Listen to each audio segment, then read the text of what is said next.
नमस्कार दोस्तों, मैं डॉक्टर जिगर शाह होप गर्भ संस्कार की तरफ से आप सबका स्वागत करता हूं। दोस्तों, आज हम चाणक्य नीति में बताए गए कुछ ऐसे श्लोक के बारे में जानेंगे जो कि हमारे सेल्फ डेवलपमेंट के लिए काफ़ी हेल्पफुल हो सकते हैं। हम हमारे पेरेंट्स को तो माता पिता कहते ही हैं, लेकिन चाणक्य नीति में कुछ ऐसे लोगों के बारे में भी बताया गया है जिन्हें माता पिता का दर्जा दिया गया है। यह हमारी भारतीय संस्कृति की छवि को निखारने का काम करता है। तो अब हम ये श्लोक के बारे में जानेंगे और उसका अर्थ समझने का प्रयास करेंगे। जनिता च उपनेता च यस्तु विद्या प्रयच्छति अन्नदाता भयत्राता पंच एता पितरः स्मृता, जिसका अर्थ है जन्म देने वाला, उपनयन संस्कार करने वाला, ज्ञान देने वाला, अन्न देने वाला और भय से मुक्त करने वाला, यह 5 हमारे पिता है। व्यवहार में हम जन्म देने वाले को पिता मानते हैं। उसके अलावा यहाँ पर जो उपनयन संस्कार करता है यानी कि यज्ञोपवीत संस्कार करता है, ऐसे ब्राह्मण को पिता के तुल्य माना गया है। उसके अलावा जो ज्ञान देता है यानी कि हमारे गुरु, उन्हें भी पिता के समान माना गया है।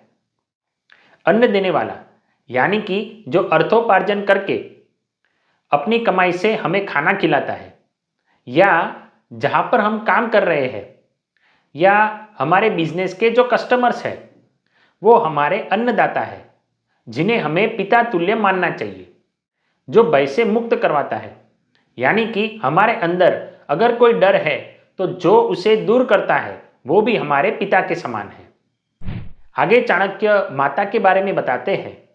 राजपत्नी गुरोपत्नी मित्रपत्नी तथैव च पत्नी माता स्वमाता च पंच एता मातरः स्मृता, जिसका अर्थ है राजा की पत्नी, गुरु की पत्नी, मित्र की पत्नी, पत्नी की माता या पति की माता और जन्म देने वाली अपनी माता, इनको माता मानना चाहिए।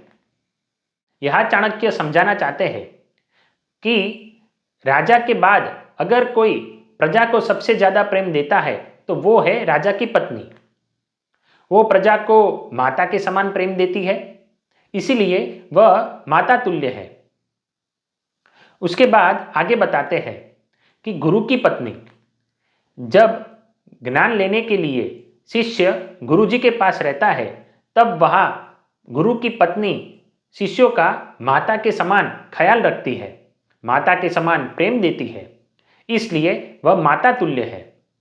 मित्र की पत्नी या भाई की पत्नी, जिन्हें हम संस्कृति के अनुसार भाभी माँ भी कहते हैं, वह भी माता के समान है, क्योंकि वह अपने भाइयों का सदैव हित इच्छती है और हमेशा से भाइयों को माता के समान प्रेम देती है। पत्नी की माता या पति की माता, वह भी सदैव अपनी बहू या जमाई का हित इच्छती है और हमेशा से उनको प्रेम देती है, इसलिए वह माता के समान है। और जन्म देने वाली माता, इस प्रकार 5 प्रकार की माताओं के बारे में चाणक्य ने बताया है।